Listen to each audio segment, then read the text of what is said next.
Wagwan, people dems. So, this is an apology to anybody that kind of was starting with me on my Taylor Swift journey, which, even as I'm saying it, sounds odd to me coming from where I've come from in terms of my, like, love for Taylor Swift. Again, nothing personal, like, you know, I always thought she was a respectable, like superstar, do you know what I mean? Because so many people love her, but it was just never really my vibe of music. Like, it was just never really my thing. And to know that, like, I started reacting to her because I met this beautiful person that was like, just give this a go. And to be honest, even though the song itself, which was All Too Well, even though the song itself wasn't something I'd be like rushing out to put on the radio, I was so intrigued by like the storytelling of it, and I was like, this is deeper than I actually gave Taylor credit for. So okay, let me dig a little bit more. And then I've been going through her Long Pond sessions, where she did Folklore, which, am I right in thinking that she's kind of taken her masters back, or she's recreated some of her songs in her own right, in her own name, so she can make her own money from those songs, right? Because I think from what people were telling me, what her manager did to her was pretty atrocious. So I've got mad respect for her, and also as well, yeah, like, which I'd already made my kind of jump to, actually, because it was My Tears Ricochet, I think that was the song, and I was just like, this is a jam. And like, I'd liked all the other ones before, but that was the one where I was like, you know what, I can now say I'm a fan. Like, I am actually a fan. Like, that was such a sick song. I liked the beat, I liked the mood, I liked the vibe, I liked the lyrics. So I'd already made that jump.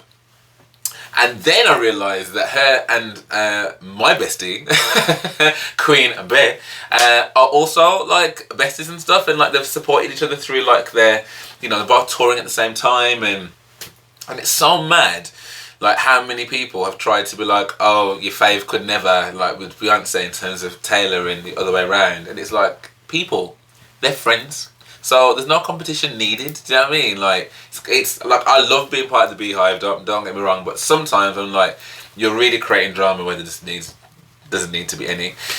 Anyway, so I really want to finish these sessions. So what I'm going to do is I'm going to do the interviews and the songs like all in one, and I'm just going to break them up and share them to YouTube periodically. Do you ever get those words sometimes where you just like, I just cannot say you. I cannot say you. So the next one in the list was Mirrorball.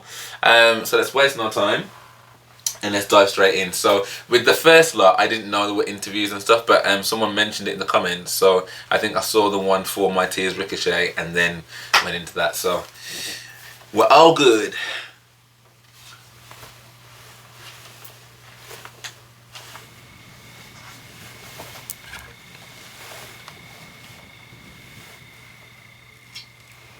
In Folklore, there are a lot of songs that reference each other or lyrical parallels, and one of the ones that I like is the entire song, This Is Me Trying, then being referenced again in Mirrorball, which is, I've never been a natural, all I do is try. Yeah, I remember that being an interesting one for you to actually put down. I remember you said it, and you did it, and then you were like, should I say that? I was like, is that too true? Is that? And I think with Mirrorball, sometimes when I'm writing to an instrumental track, I'll push play and I'll immediately see a scene set. And this was one of those cases where I just saw, you know, lonely disco ball, twinkly lights, neon signs, people drinking beer by the bar, a couple of stragglers on the dance floor, just sort of a sad, moonlit, lonely experience in the middle of a town that you've never been. And I just was thinking, okay, so we have mirror balls in the middle of a dance floor because they reflect light. They are broken a million times, and that's what makes them so shiny. We have people like that in society, too. They hang there, and every time they break, it entertains us. Yeah. And, wow. And when you shine a light on them, it's this glittering, fantastic thing. But then a lot of the time when the spotlight isn't on them, they're just still there up on a pedestal, but nobody's watching them. Well, it's a myth we love, and then we create it for people. Yeah, it's the whole... Like, do the broken thing, make it fun, now make it sad. Yeah, now make it cool, now make it sad. Yeah, but when the light's off, be okay. Yeah. it was a metaphor for celebrity, but it's also a metaphor for so many people who have to feel like everybody feels like they have to be on for certain people. You have to be different versions of yourself for different people, different versions at work, different versions around friends, different versions of yourself around different friends, different version of yourself around family, around, Yeah. everybody has to be duplicitous, or feels that they have to in some ways be duplicitous. And that's part of the human experience, but it's also exhausting.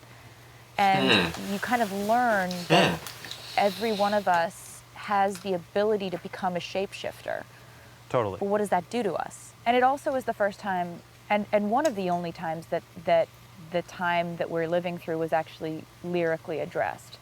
I think that, the pandemic and lockdown and all that runs through this album like a thread, because it's an album that allows you to feel your feelings, and it's a product of isolation. It's a product of all this, rumination on what we are as humans, blah, blah, blah. But this is the first time in the bridge saying they called off the circus, burned the disco down when they sent home the horses and the rodeo clowns. I wrote this song right after I found out all my shows were canceled. And it's like I'm still on that tightrope. I'm still trying everything to get you laughing at me. So it's like I realize here I am writing all this music, still trying, and I know I have an excuse to sit back and not do something, but I'm not, and I can't, and I don't know why that is. But that's what makes it, to me, a great piece of pandemic time work, is that it's not about the pandemic, it's about the experience of what happens to an artist when you're living through a pandemic. Yeah, you start there, you start to dream. Yep. Wow, do you know what? I am so glad that somebody recommended to listen to the interviews beforehand, because there are so many things that she just said there that I'm like, wow, that's like a really good point. That's like a really, really, really good point. And I would never have thought about things like that when I was listening to it. I mean, I might have picked up on some of the elements, but I definitely would have picked up on all of them. And I think what I'm continually learning about her, which again, unless someone takes the time to want to find out, you don't really know that people have got these kind of layers. You kind of, you kind of bought into this phenomenon that everyone's going crazy about, which kind of turns you off a little bit, because it's edgy and cool to not like what the masses like, isn't it? Do you know what I mean? And notwithstanding if the sound itself isn't something that is usually in your wheelhouse, but listen to her explain what Mirrorball's about and being on. I mean, I'm a reactor. I'm literally on the screen right now, and if I was just, oh guys, here's a video about something that I think might be interesting. Maybe you'll watch it with me. I don't know. That's never going to be something that's going to be entertaining to anyone. So there is always an element of, like she said, being on. But again, it's that notion of, like she said, they're being duplicitous. What does that actually do to you? Does that mean then, is there ever a genuine nature of who you are? Because ultimately you're on, but everyone strives to be their most authentic self, and I strive to be. So it's very interesting, and like she said there, having that kind of shattered, broken mirror ball that's there to kind of shine light everywhere, but actually when you take the lights away, it's still this broken thing that's just there for when we need it to shine that light. That's just very deep and very interesting, and I'm already glad that I'm back. Okay, so let's listen to the song and hear what it is saying. This is track 6 of Folklore. This is Mirrorball.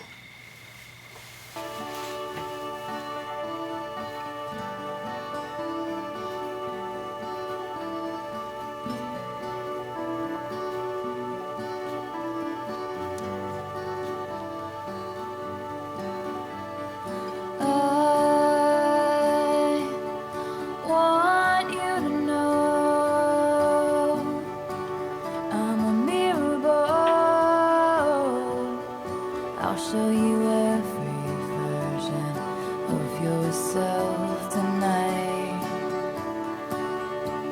I'll get you out on the floor, shimmering beautiful, and then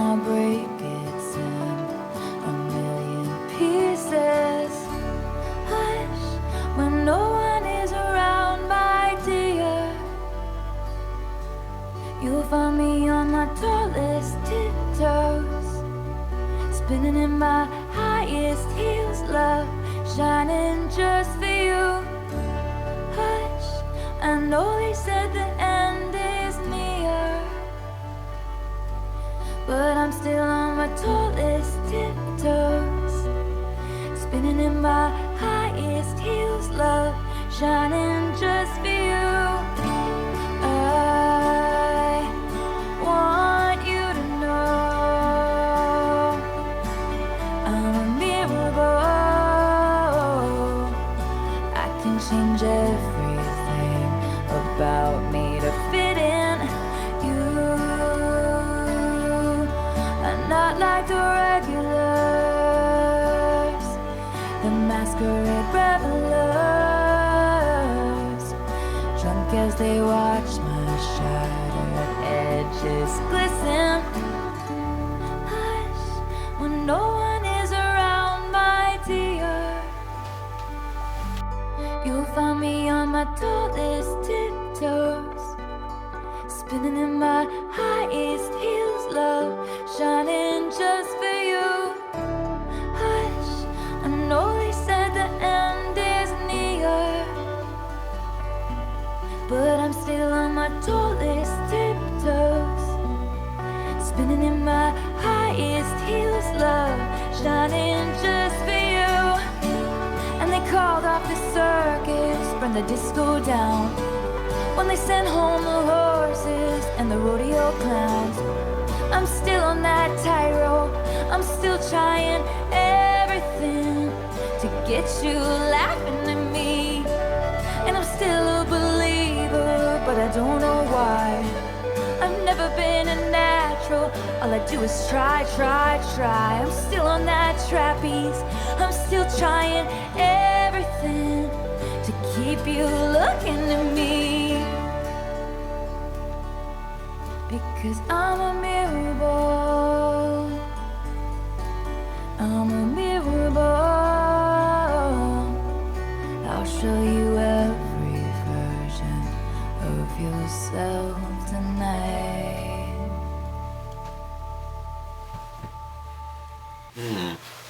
Yeah, man. Do you know what? I'm actually really glad that I was nervous, because obviously the build-up of that was like, okay, we listened to this really awesome, almost TED talk about, like, you know, self-image and what we project and what's authenticity and all that kind of stuff. Like, is the song then gonna match, like, in terms of how awesome that concept is?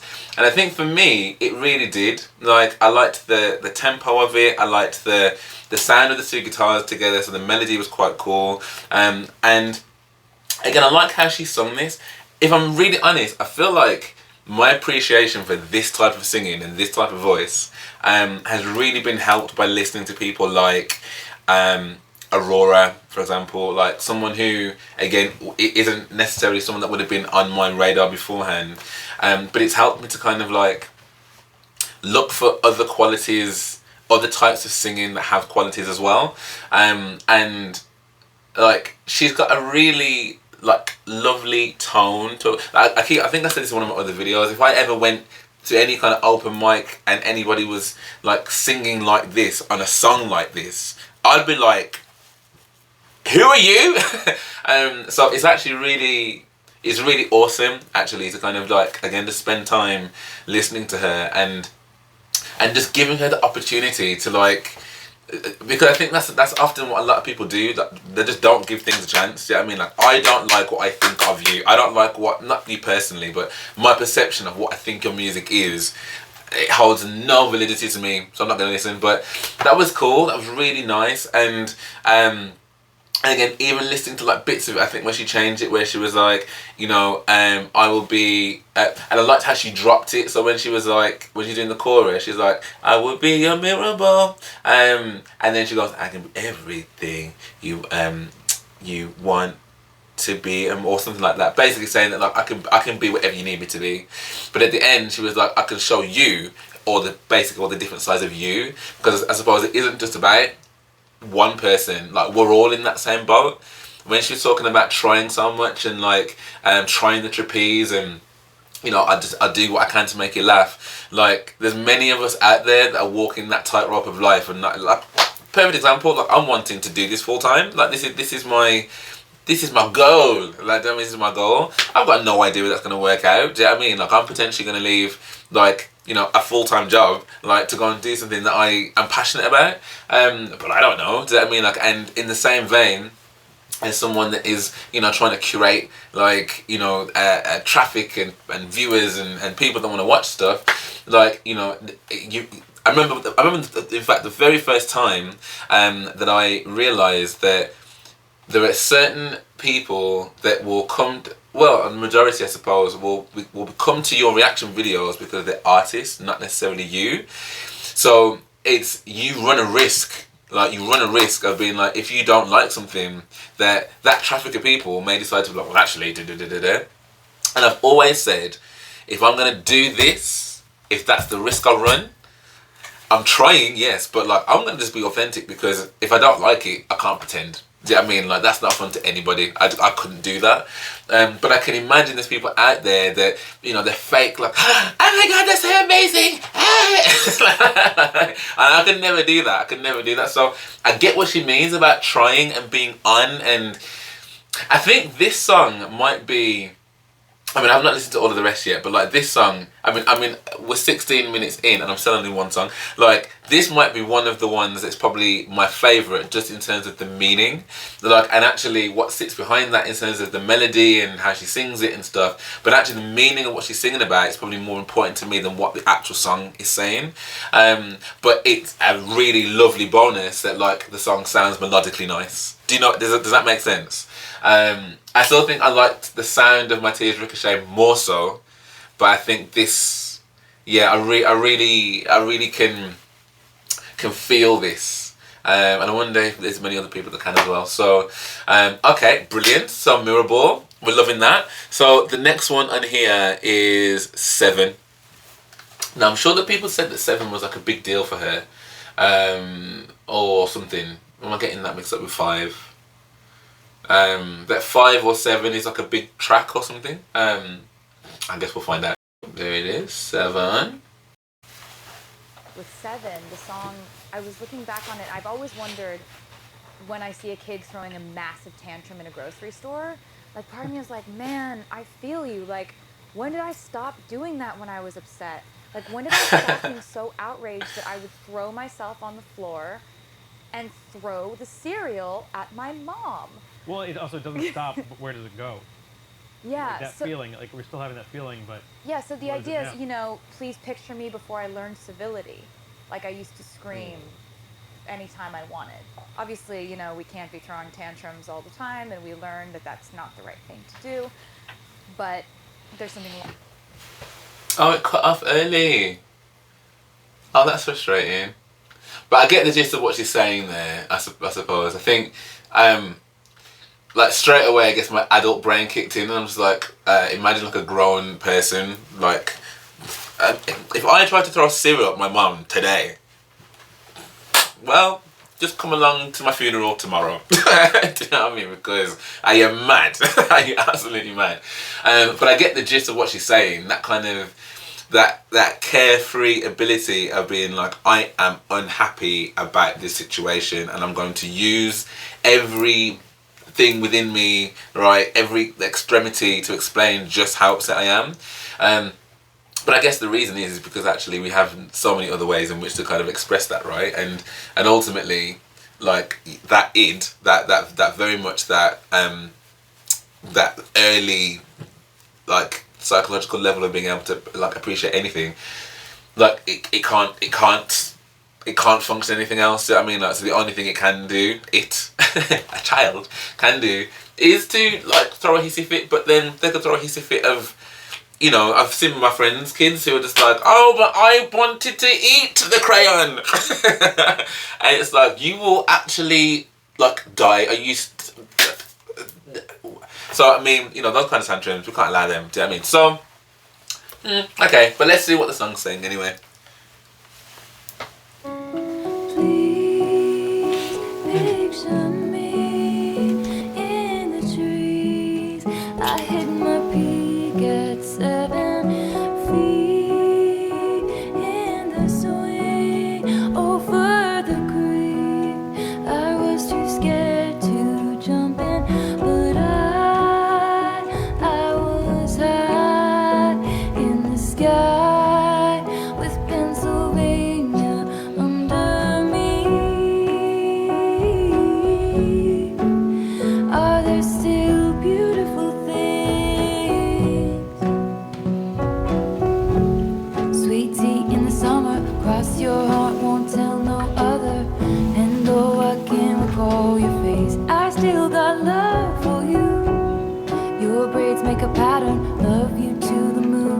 Saturn, passed down like folk songs. The love lasts so long.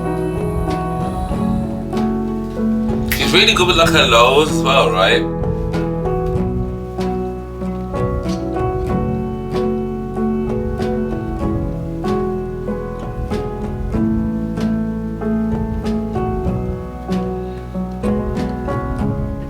Good fingers. I've been meaning to tell you, I think your house is haunted.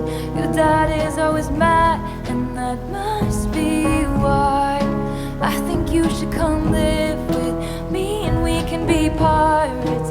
Then you won't have to cry or hide in the closet. And just like a folk song, our love will be past.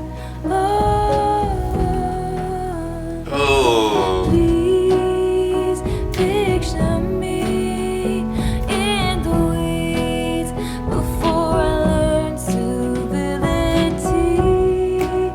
I used to scream ferociously anytime I wanted.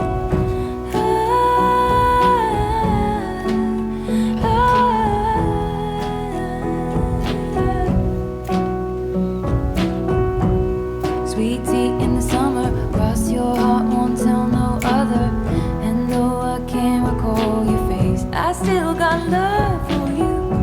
Pack your dolls in a sweater, we'll move to India forever. Passed down like folk songs, the love lasts so long.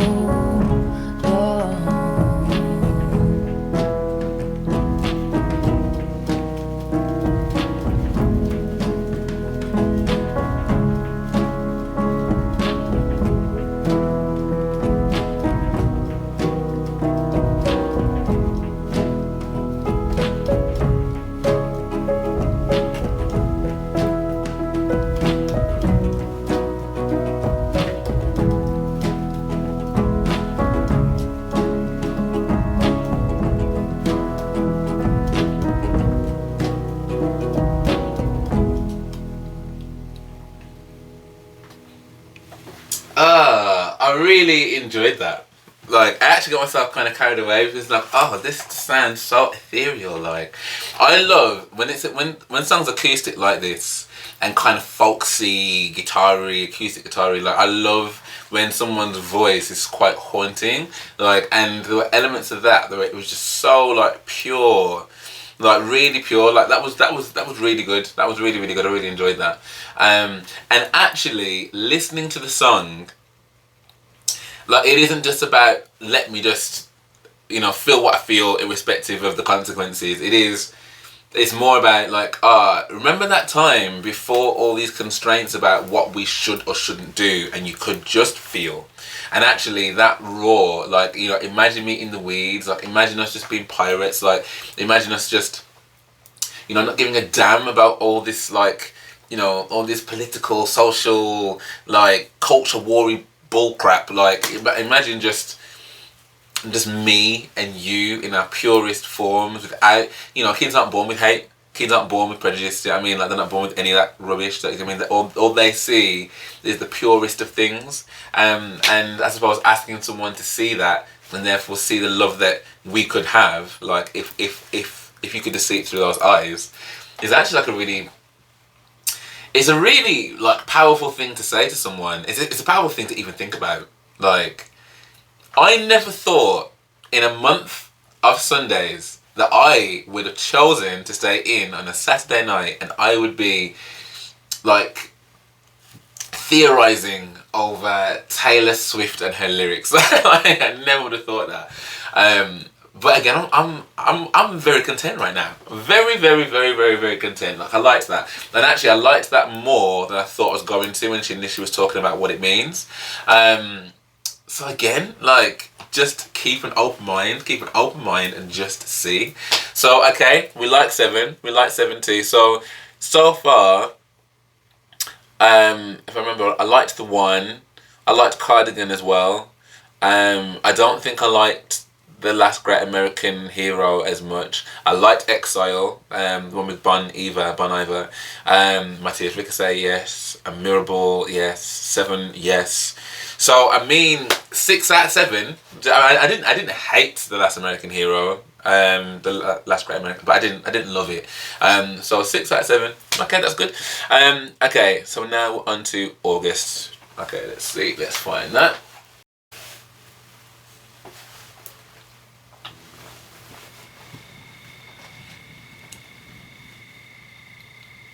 It's a weird experience to work with you.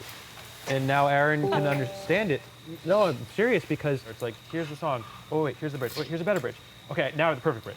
And then here's the thing after the bridge. This thing's going to come in. Okay, remember when I pulled up Yeah, so like, in the just car? I series wrote of- that in the vocal booth. Yes. Yeah. So there's a series Yeah, of... get some plans just in case you call. and so like, but hearing the patchwork of like that whole thing coming together, I was just like, I just love what you did on that song. It Thanks. takes me away. I love what you did on that song.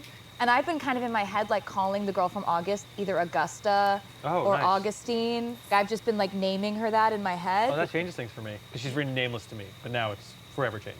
What happened in my head was, okay, so like Cardigan is Betty's perspective from like 20 to 30 years later, looking back on her, this love that was this tumultuous thing. In my head, I think Betty and James ended up together, right? Interesting. So in my head, she ends up with him, but he really put her through it. But like August was obviously about the girl that James had this summer with, right? So she seems like she's a bad girl, but really she's not a bad girl. She's like really a sensitive person who like really fell for him, and she was trying to seem cool and seem like she didn't care, because that's what girls have to do. And she was trying to let him think that she didn't care, but she really did, and she thought they had something very real. And then he goes back to Betty. So the idea that there's some bad villain girl in any type of situation who like takes your man is actually a total myth, because that's not usually the case at all. Like everybody has feelings and wants to be seen and loved, and just like Augustine, that's all she wanted. That's was what I love. love about August, is like, it's not a dream. Even though it sort of sounds like it, like it's like it feels, the situation feels very close to me, like getting swept up like that. That whole song started with the fact that I had written down in my phone, "Meet me behind the mall," years ago, wanting to write it into a song. Wow. Wow. I mean, imagine writing something so many years ago, like, and then just deciding, I want this to be part of a song. I want it to be part of a song. And it's the first time I'm hearing about like all these kind of personas as well, which I think is great, because I suppose giving people like actual or breathing life into it in that kind of way, it kind of allows for you to, I guess, think a bit deeper than just the here and now of what you're writing about the song. Like, you know, what are their motivations? Like, what are the things that make them sad? Like, where would they have been? So that's quite cool.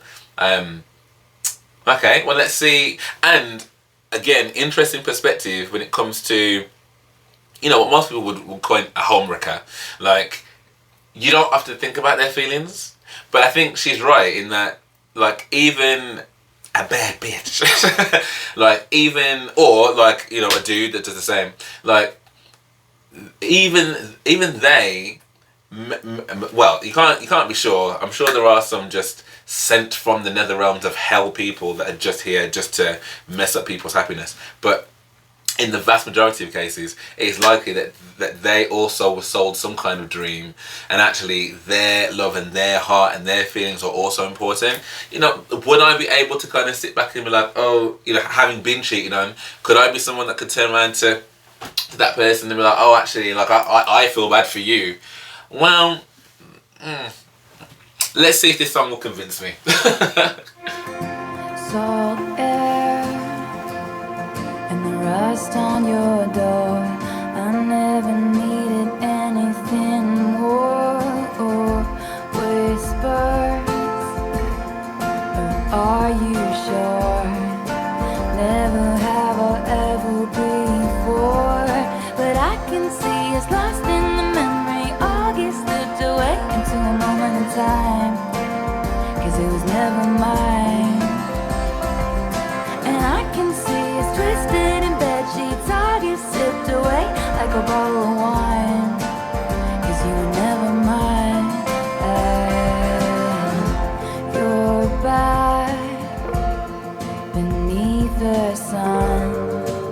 wishing I could write my name on it. Will you call when you're back at school? I remember thinking I had you, but I can see it's lost in the memory. August slipped away to a moment in time, 'cause it was never mine. And I can see it's twisted in bed sheets. August sipped away like a bottle of wine, 'cause you were never mine.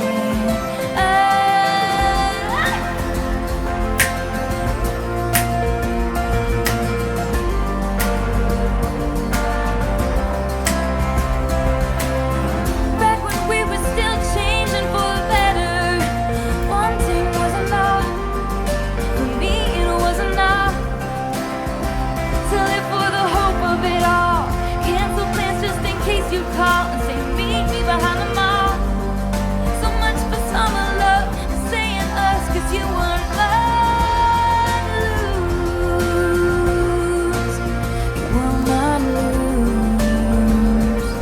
Oh. Come through, big no. Okay. 'Cause I can see it's lost in the memory. August slipped away into a moment in time, 'cause it was never mine. And I can see it's twisted in bed sheets. August sipped away like a bottle of wine. You were never mine. You were never mine. Never mine. Do you remember? I love his face. Remember when I pulled up and said get in the car and then cancel my plans just in case you call.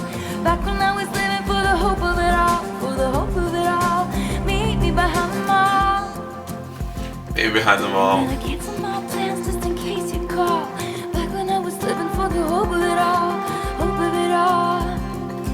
Remember when I pulled up and said get in the car and then cancel my plans just in case you call. Back when I was living for the hope of it all, for the hope of it all. Meet me behind the mall.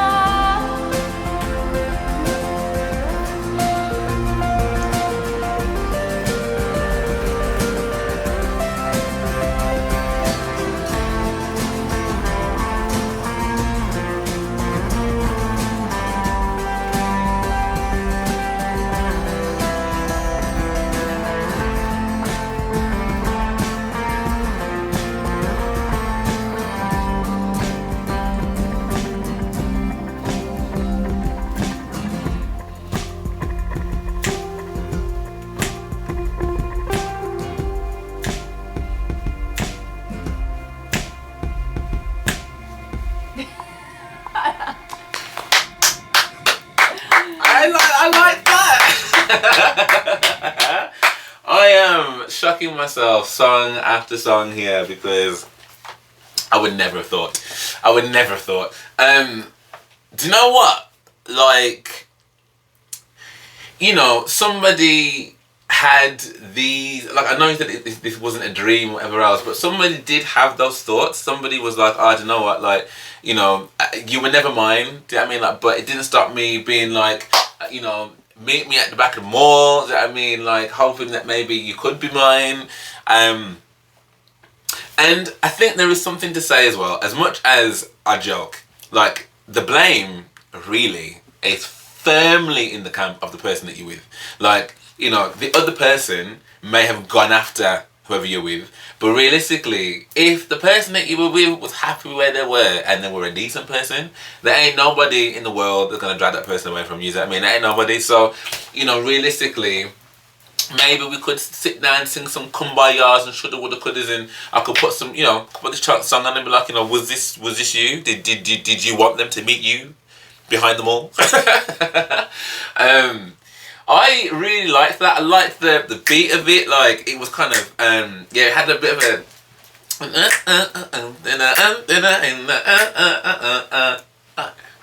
yeah, that was a vibe. I liked that. Lyrically, again, sick. And again, shines a light on something that maybe people, I don't know, maybe either think is taboo or wouldn't want to think about. But no, I liked that. And again, I love the musicians, yeah, because you can so tell they're so in the zone of their craft. My man, he just happy. I'm just so happy to be here. That was sick. And again, her voice sounded lovely in that. I won't lie, like I'm trying to find something to say where I'm like, yeah, I didn't like that, but you know, the head bop never lies. Do you know what I mean? Like the head, like the two things for me. If I'm vibed into something, because the tune has got me, like you'll physically see me moving all over the place. Or if something is so sick that I'm stunned into silence and I may not move at all, but it's genuinely written on my face what the emotion is. Because if something is like, it's a very ambivalent look. A bit like, when is this gonna be over?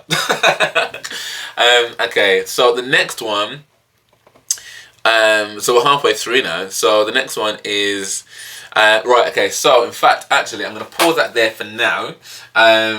And yeah, thank you guys for watching with me. If you did enjoy this, then please do drop me a like and subscribe. I'd be very, very, very grateful. And I'm really appreciating the fact that you've gone on this kind of like journey with me. Like, it's actually really cool. And yeah, keep like your background information coming, because it's nice to know more and stuff. But yeah, if you did enjoy this, then do drop me a like and subscribe. I do have a YouTube membership over that way. And I've also got a Patreon as well. Actually, where this whole big like reaction will be on, but I will kind of share kind of bits of this onto YouTube as soon as I can. So for now though, thank you for watching, and I hope to see you on the next one.